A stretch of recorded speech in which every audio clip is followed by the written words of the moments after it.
The midnight air was thick, carrying the heavy bass from the club they had left behind as Robin's sedan sliced through the quiet city street.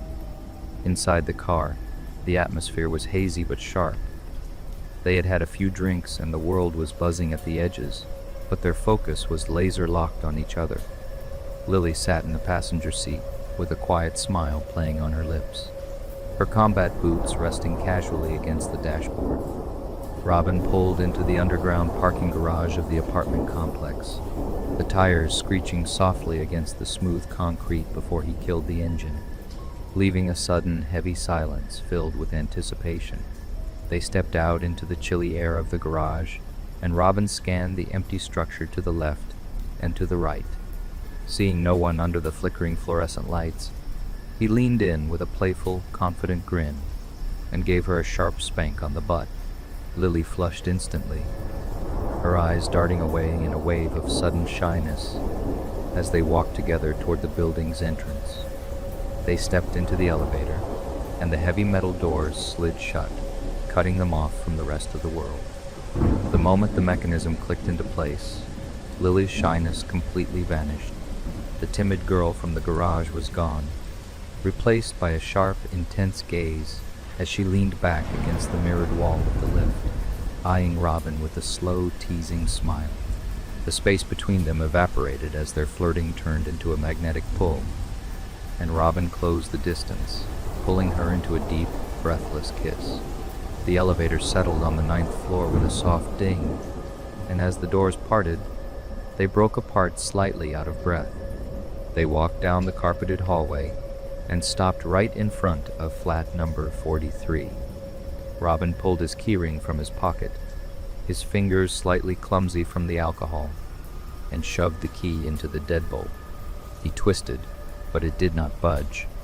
He tried again, forcing it with a sudden surge of frustration, until the metal groaned, and he accidentally bent the key completely out of shape inside the cylinder. Robin cursed under his breath, his face reddening, but Lily did not skip a beat. She placed a cool hand on his chest. With her calming voice, she told him to just breathe and call a key maker. Robin pulled out his phone, Googled the nearest 24-hour locksmith, and placed the call. The voice on the other end was gruff, making it clear up front that since it was late, night charges would apply at 50% extra. Robin agreed and hung up. True to his word, it took less than 15 minutes for the locksmith to arrive. A massive, heavy-set man stepped out of the elevator, a heavy metal toolbox clutched in his thick hand.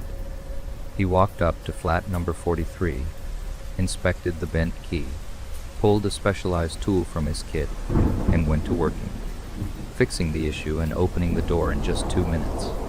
Lily quickly slipped past them into the apartment, leaving the two men in the hallway. The locksmith turned to Robin and demanded $70 for the fix, plus an extra $35 for the night charges. Robin, his midnight confidence returning, scoffed at the price, arguing that he would not pay a night fee for a job that took a mere 2 minutes. Without waiting for a response, Robin used his mobile phone to transfer exactly $70 plus a $5 tip and began to swing the apartment door shut. Suddenly, the locksmith pushed his heavy steel toolbox into the doorway, completely blocking it. The giant man checked the $75 on his phone, and without showing any anger, he calmly asked for his remaining $30. Robin stubbornly refused to agree.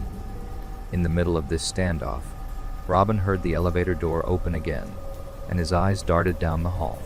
The color instantly drained from his face. A cold sweat broke out across his forehead, and his stubborn scowl morphed into a panicked, completely artificial fake smile. Noticing the sudden terror in Robin's eyes, the locksmith turned around to look behind him. Walking down the hallway was a woman in her early 30s who looked incredibly rich and elegant. She walked directly toward flat number 43. Robin stammered, telling Rachel what a surprise it was that she had come home 2 days early. Behind the cracked door, Lily froze, standing entirely tense in the shadows of the foyer. Rachel looked at them, a little confused, and explained that her boss had postponed the work for next month because his wife went into labor in her 8th month. So they had all flown back early in his private jet. She handed a bottle of wine to Robin, looking at him with questioning eyes, and asked what he was doing standing outside the doorway at 11 p.m. Robin began to tell her the story, heavily manipulating the truth to hide what was really happening. Rachel made a move to go inside, but then she spotted Lily standing in the shadows. Before Rachel could say anything, the locksmith looked at Lily and quickly made up a fake name on the spot since he did not know her real one, telling Shakira to grab the toolbox. Lily caught on instantly and picked up the heavy box without a single question. Rachel still demanded to know who she was, and the locksmith seamlessly lied, claiming Lily was his daughter, whom he was giving some field training. The giant then turned his gaze back to Robin, asking for the payment once again. Robin was completely trapped and confused, but with Rachel watching, he had to keep up his fake smile and asked how much it was. The locksmith stared him dead in the eye and demanded $300. Robin was visibly shocked and furious, but with no leverage left, he tapped his phone and transferred the full $300. The locksmith checked his phone, said thank you, and left the building, taking Lily, his temporary daughter, with him into the night. I met my first serious boyfriend in my final year of college, and the first few months of our relationship were some of the happiest times of my life. Little did I know that our breakup the following year would result in him basically stalking me for 4 years afterwards. He made my life absolute torture for almost 5 times as long as we were actually a couple. And over time, someone I loved most in the world became someone I hated and feared with all my heart. A few months into our relationship, he started to display some increasingly possessive and controlling behavior. It was subtle at first. He'd ask if I'd done my workouts, then gently chide me if I'd been too busy to do them. He'd insist on knowing exactly what I was doing on any given day, and he repeatedly made comments on whatever I was eating. Exclusively positive reinforcement, right? But that somehow made the whole thing even creepier. The fact that he was treating me more like a child or a pet than a girlfriend. I didn't just want to jump ship, I was really into him, and practically every young adult novel I'd read involving romance recommended honesty and communication. So that's what I tried to do, just warn him off that kind of controlling or patronizing behavior, because it was super off-putting. At first, he seemed like he was completely incapable of taking any criticism regarding his behavior, which was yet another red flag. Yet when I assured him I'd be packing my bags if he didn't start treating me like an adult, he relented and promised to be better, but not without what was essentially a miniature temper tantrum. I just put it down to the shock of me threatening to leave, like it had upset me just to think about too.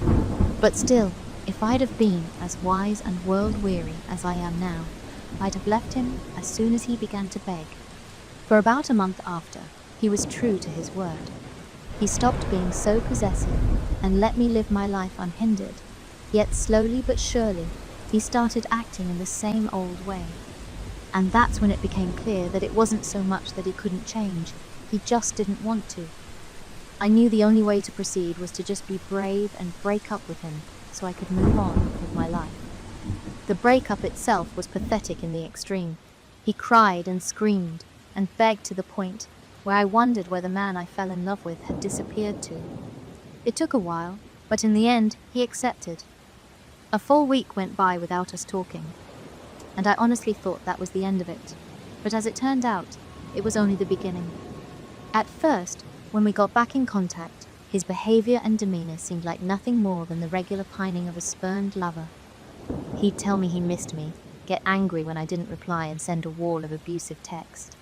Then follow up by sending gifts to my job, like embarrassing me in front of my co-workers, was somehow going to suddenly win me over. I thought this might last for a week or two at most. If I just maintained my policy of no contact, then he'd eventually lose interest and move on. But he didn't. Every time his texts and calls died down long enough for me to start hoping, they'd start right back up again, as frenetic as ever. It was a real pain to change my phone number, but in the end, I had no choice. For a while, that brought a measure of peace, but instead of giving up, my ex just upped his game. It started when I just so happened to bump into him at the Publix near my apartment. I put the first encounter down to chance, but he didn't make a scene or anything. We just exchanged looks and moved on. But then I started bumping into him on the way home from work too. Whenever I took my dog for a walk and whenever I went for a run. And then I realized it was never just us bumping into one another. He was actually stalking me. Confronting him about it did nothing, and the restraining order I filed was rejected until I returned with photo evidence of us bumping into one another at a multitude of different locations. But even when I got it approved by a judge, he kept the minimum distance of 100 feet, just watching me from afar. Through his actions, he was silently broadcasting the terrifying message that he could do absolutely anything he wanted, standing right there in the distance to remind me that he was always watching. And when that message finally came through, I knew I had to just pack my life up and move across the city. I even managed to get a transfer to a different branch of the company I worked for, but still, he somehow managed to track me down. I repeated the entire process a couple of months later, only this time I moved entire cities. Granted, the other city was only like 50 miles away, so I could easily visit friends and family on weekends, but it was still a big move. Honestly though, I was willing to do whatever it took at that point to be rid of my ex, and that meant purging my online presence too. Yet somehow, he kept getting a hold of my number and my address, like it got to the point where I became intensely paranoid, getting it into my head that a close friend or family member was passing on my information. Maybe for money, maybe out of fear for their safety. I actually threatened to sue the company that prints out state phone books, and they insisted that they delisted me, but still, I kept getting calls from my ex. Towards the end of the 4th year, I couldn't sleep, I couldn't eat, I couldn't concentrate at work. I was a shadow of my former self. And it all crept up so slowly that I didn't realize how bad things had gotten until I fainted at work. I was offered long-term sick leave, but since the sick pay wouldn't be nearly enough to actually cover my expenses, I had no choice but to carry on with my life, even though I feared it might end at any moment as a result of my own poor health. Just then, 2 months shy of his stalking, having lasted a full 5 years, a friend of mine forwarded me a news story involving misuse of resources at the National Tax Office. Staff members were using insider knowledge to find themselves and their immediate families enough tax loopholes to pay a trifling amount each year, which was obviously highly illegal. But one of the names listed in the story was one I was very, very familiar with. It was my ex. And although there was every chance he was committing the same tax fraud as the others, I knew he was abusing his position for another reason entirely. That's how, no matter how hard I tried to move on with my life, he was always able to get a hold of my updated contact details by looking up my freaking tax returns and other such paperwork.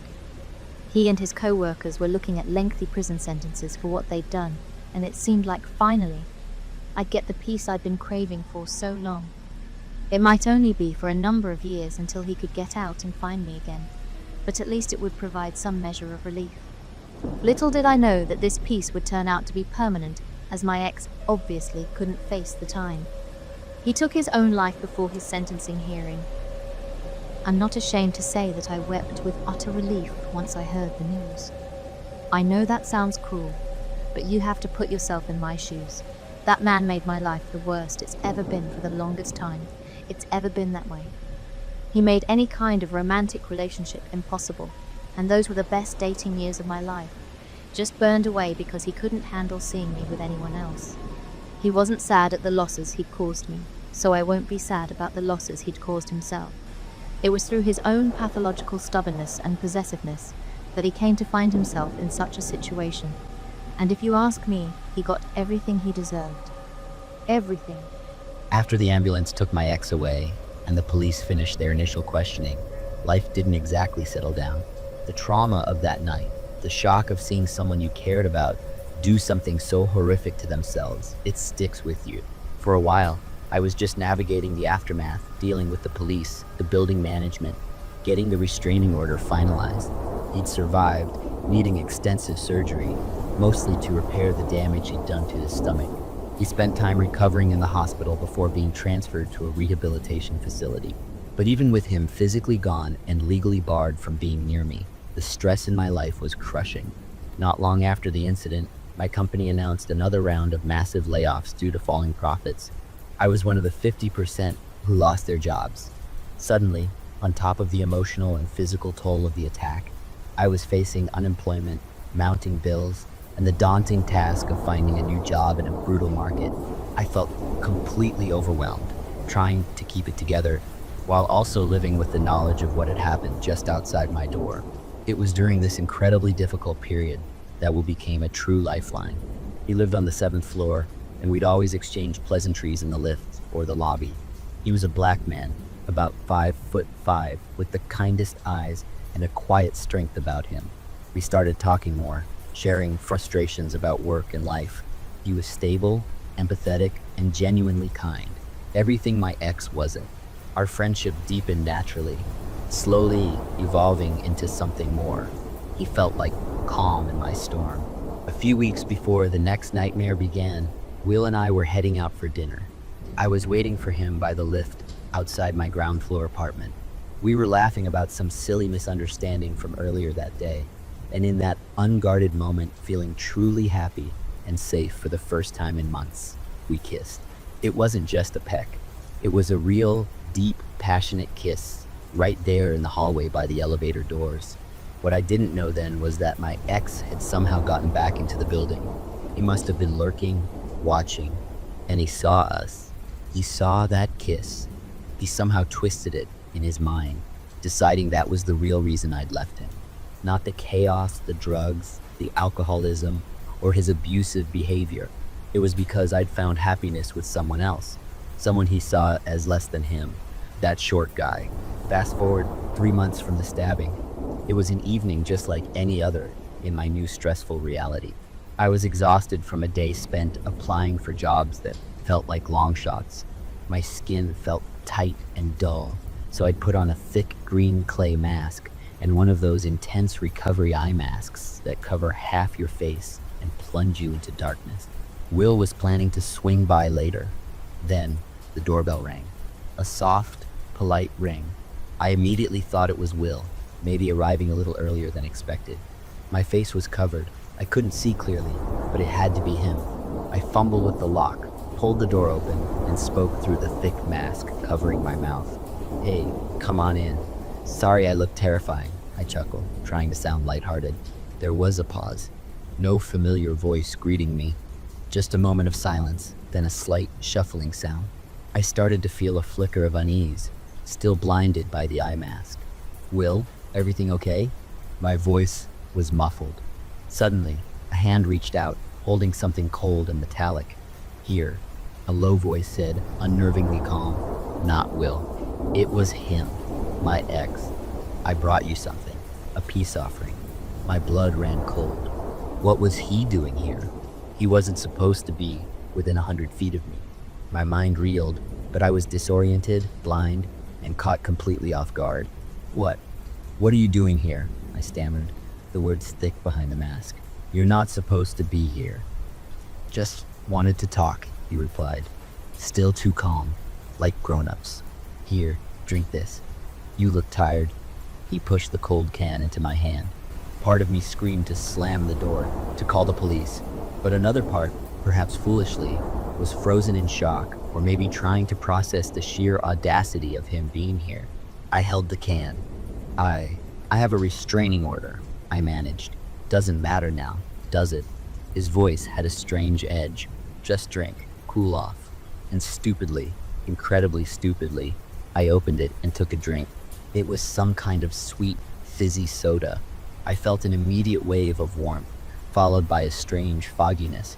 Why are you here?" I asked, my voice already sounding a little thick, my thoughts starting to feel disconnected. "After everything, you almost killed yourself." His voice hardened slightly while showing his stitch marks. Yeah, look what you made me do. But that's not important. We need to talk about us. About why you really left. I was struggling to keep up. My head swam. The room felt like it was subtly shifting. I fumbled with the thick eye mask, desperately needing to see. I already told you. I tried to explain again, the words slurring slightly. The drugs, the drinking. No, he yelled, his calm shattering instantly. That's a lie. It was him, wasn't it? That little guy? I finally yanked the eye mask down, blinking rapidly as the bright hallway light seared my eyes. He was standing there, face contorted in rage, his eyes burning with a resentment I hadn't fully understood until that moment. Seeing him, the reality of the situation hit me like a physical blow. What are you talking about? I stammered, pushing the words out despite the fuzziness in my head. Will? What does Will have to do with anything? And why did you come back? The answer was a blinding, stinging slap across my face. I cried out, stumbling back, hitting the sofa behind me with a painful thud. Don't act stupid, he screamed, leaning over me. I saw you, kissing him, passionate, like you never kissed me. You dumped me for that short little creep. I was sprawled on the sofa, my cheek throbbing, my head spinning from the slap and whatever he'd put in that drink. No, I cried, trying to push myself away, my voice weak but firm. That's not true. We broke up because you're out of control, because you scare me. He lunged forward, grabbing me roughly. You lying bitch. I'll show you who's in control. You think you can just replace me? A frantic struggle ensued. He was pulling at my clothes, trying to pin me down. I twisted, kicked, and pushed with what little strength I had, hampered by the dizziness. I felt my top tier exposing me. The panic intensified. I was in just my white dotted bra. Get away from me, I screamed, thrashing. His strength wasn't what it had been. Maybe he was still recovering, maybe the drink had affected him too, or maybe it was his sensitive stomach. Whatever it was, he wasn't as powerful as he thought. My hand flailed out, nails extended, covered in glittery polish from earlier. My nails, I yelled, not even sure what I was aiming for, just trying to hurt him. My fingers connected with his face. A sharp, agonized yelp tore from his throat. Ah, my eye, you little bitch. He recoiled instantly, clutching his face, stumbling back. I scrambled away from him on the sofa, pulling my broken top around myself, trying to cover up, my body trembling, my head pounding. Then, the doorbell rang. Loud, insistent, cutting through the terror in the room. He froze, eyes wide, darting from the door to the back of my apartment, towards the balcony. Someone's here, he hissed, panic replacing the rage in his voice. He spun around and bolted towards the back of the apartment, towards the sliding glass door leading to the balcony. Get out, just get out, I yelled after him, gasping for air. I heard him fumbling with the door, then the scrape of it sliding open. This isn't over, he screamed back from the balcony edge, his voice filled with desperate hatred. You hear me? I will come back. Then, a final scraping sound, a slight thud as he dropped away from the railing, and silence. I was left alone again, half-dressed, bruised, dizzy, and terrified, perched on the edge of my sofa. The doorbell continued to ring, a relentless, insistent sound in the sudden stillness. My heart hammered against my ribs. My mind raced, the dizziness making it hard to think clearly. But who was it? The cops, responding to noise? Or Will, arriving for our date? The insistent ringing offered no answer, leaving me trapped between fear and a desperate sliver of hope. Destroyed my reputation. Follower. You could be like that. I never thought. Me. What are you talking about? I don't understand anything. Follower. Don't you know what you've done? Now there's no need to be too innocent. Your truth is out for everyone. A girl like you should be kicked out of this industry. You can do anything for fame. Me. Look, whoever you are, stay within your limits. I am a famous model, so mind your own business. I didn't say anything to him, but I needed to find out what he was talking about. In a few moments, even the media started calling me. wanting to hear my comments about some pictures. I couldn't understand why suddenly everyone was asking me questions about a picture and ruining my reputation. Simply put, the media unexpectedly looked closely at me, hurting my image. To know all this, you need to know about my past. Here's my past. Hey there, I'm Scarlett Wilson, and today was my first day of college. Everyone was buzzing with excitement, looking forward to a new chapter in their lives. But for me, it was a bit different. You see, the day before college started, I had to break up with my boyfriend, John. I told him straightforwardly, "Hey, I can't continue this relationship with you. I want to end it." His response was infuriating. "But how can you do this without any reason?" That's when I dropped the bombshell. "You cheated on me. I know about your relationship with Clara." His feeble excuse was, "I just got carried away for a few moments. Can't you forgive my mistake?" I was having nothing of it. "You cheated on me, and I can never forgive that mistake. Our relationship is over, and it's better if we never meet again." "You can't leave me so easily," he shouted. "I'll make your life difficult," he continued. Little did I know that this threat would turn into a real-life nightmare. Fast forward to my first day at college. I was feeling down, but amidst the sadness, I discovered Snapchat. A friend added me to a group, and suddenly I found myself immersed in a world where I could share my daily life and photos.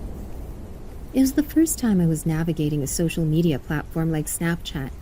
As I started sharing my pictures, my followers increased.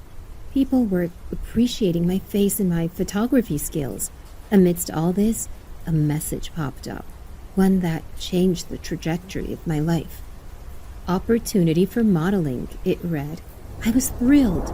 I had been dreaming of becoming a model since childhood. So I eagerly signed the contract. Little did I know that this step would lead me to fame and millions of followers. Life was good, or so I thought, until one day, everything crumbled. News of explicit images circulated. My Snapchat account was flooded with vulgar comments. I was puzzled, wondering what I had done to deserve this. "One successful model can also do such things. I never thought about it," one follower wrote. Another commented, "A model can do anything for money. Today I have seen it. Shame on you, Scarlett Wilson." Reading those comments shattered my heart, but I couldn't understand what had happened or whose explicit images were being circulated. Then a well-wisher sent me a message on Snapchat, pointing me to a fake account under my name. There, edited, explicit pictures of me had been posted. Someone had taken advantage of my Snapchat pictures. Shocked and hurt, I headed to the police station to file a report. "I need to file a report," I told the police officer. The cybercrime unit got involved, and the search for the culprit began. The actions of this unknown person not only caused distress, but also jeopardized my successful modeling career. I had to hide from the media to avoid scrutiny whenever I went out. The media made my life difficult, and on Snapchat, some fans criticized me, while others supported me. The conflicting emotions added to my turmoil, but I pressed on, determined to find the truth. One day, a call from the police station summoned me. As I entered, I saw my ex, John, standing there with handcuffs in his hands. The police officer informed me that he was behind the fake Snapchat account, seeking revenge for my success after our breakup. It was shocking, and my hatred for him intensified. How could someone go to such lengths to ruin a person's life? Today, John is in jail, paying the price for his involvement in cybercrime. The truth prevailed, and with the support of people in the media, my reputation gradually improved. Now I've decided to move forward. Despite the challenges, the support from others has been overwhelming. I'm focusing on my successful modeling career, leaving behind this difficult chapter. It's a reminder that in tough times, The truth wins, and being strong helps overcome obstacles. I appreciate the support I've received and hope for better days ahead.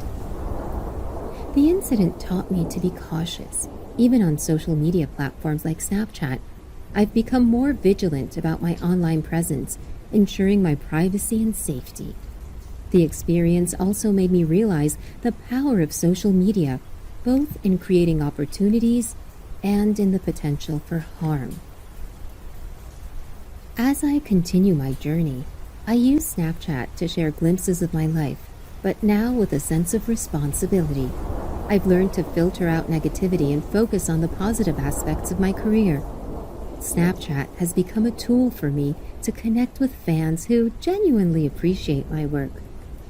In the end, my story is not just about overcoming adversity, but also about the importance of resilience and staying true to oneself. Through the highs and lows, I've emerged stronger, wiser, and more determined than ever to pursue my dreams. Snapchat played a role in both the challenges and the triumphs, marking significant moments in my journey. It's a reminder that, even in the digital age, real strength comes from within. Jumping from the roof of a 2-story building is something that causes immense physical pain, especially when a person is completely unable to pull off a proper, safe landing. It is an experience that stays with someone forever.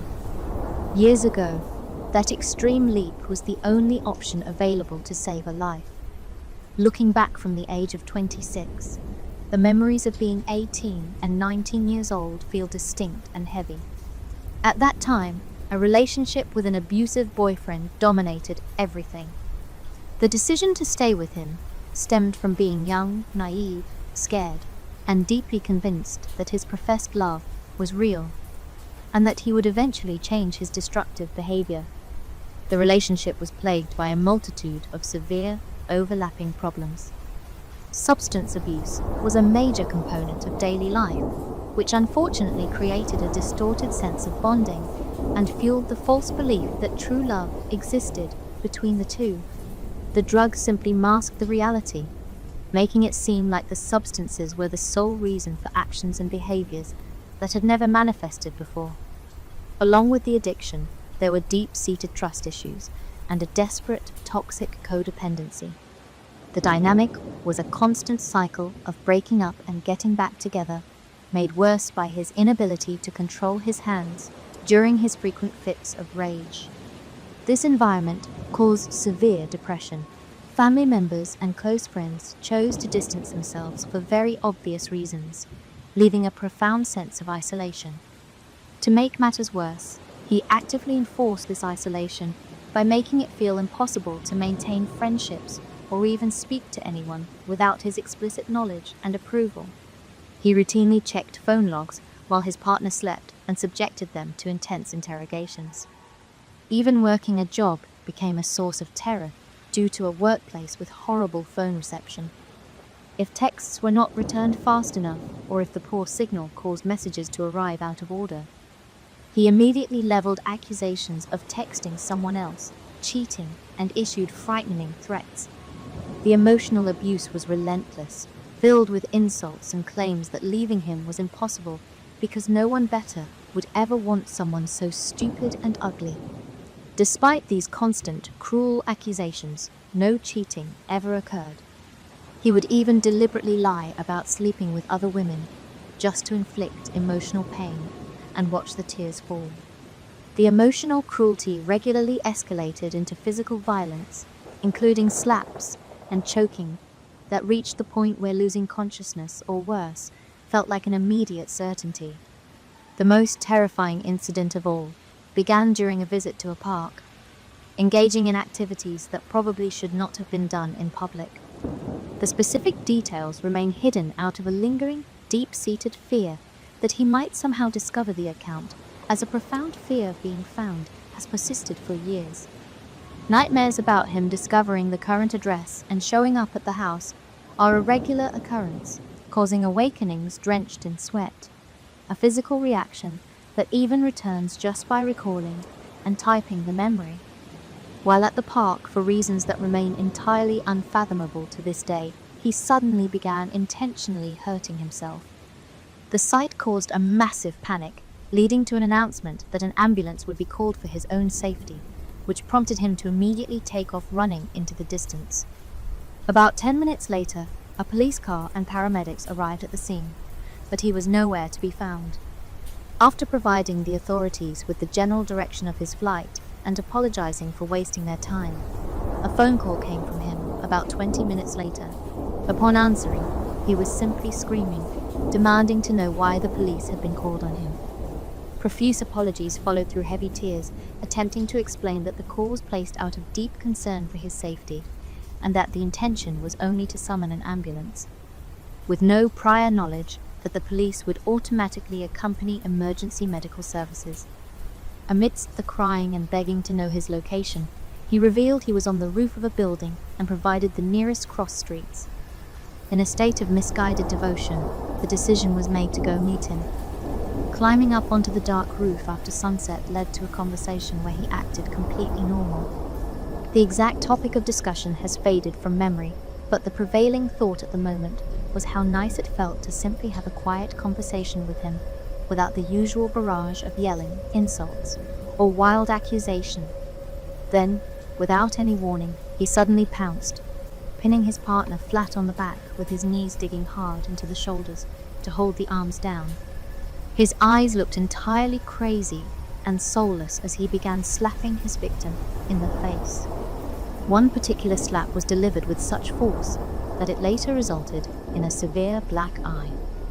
He screamed continuously, hurling names and accusing his pinned partner of things that had never happened. The assault escalated as he began punching legs and declaring his intention to forcefully have his way with his victim. The rough stucco of the roof caused intense back pain, scraping the skin until blood began soaking through the shirt. The memory of whether he choked his victim during this specific attack is blurred, but the absolute certainty of impending death was entirely real.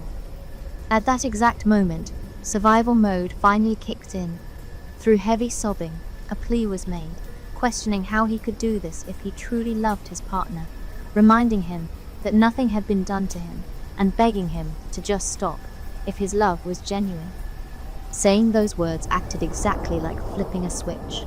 His eyes and entire demeanor changed instantly, and he got off. As soon as he turned his back, the opportunity was seized to jump directly off the roof. The landing was horrific, accompanied by the sound of him yelling from the rooftop above. Lying in a crumpled heap in a dark alleyway, the immediate thought was that both the back and feet were completely broken.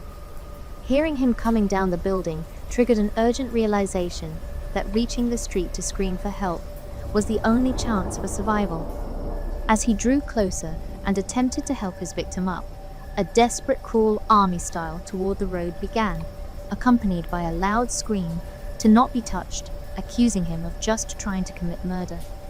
A man standing on the sidewalk across the street became the target for a desperate cry for help and a request to call the police. He presumably made the call as a blackout occurred shortly after. The final vivid memory before losing consciousness was seeing the ex running away into the night with the stolen purse in his hands. The aftermath involved a trip to the hospital and the police capturing him a couple of hours later, after he reportedly put up a significant fight against the arresting officers. Because so much time has passed, the entire ordeal now feels like a distant, bad dream. It remains hard to believe it actually happened, but a deep sense of gratitude for survival remains. Naturally, a clean and sober life has been maintained for several years now. Relationships with family and friends have been fully restored, and life has been reclaimed. A happy marriage to a wonderful man who would never even think of causing harm has brought true peace. The family has grown to include a couple of children, and life is deeply loved. To anyone currently trapped in an abusive relationship, the message is urgent. Please get out while it is still possible. Nothing is ever worth risking your life for every single day with an unstable person. There is someone out there who will offer genuine love without taking you for granted, because every person is worth so much more.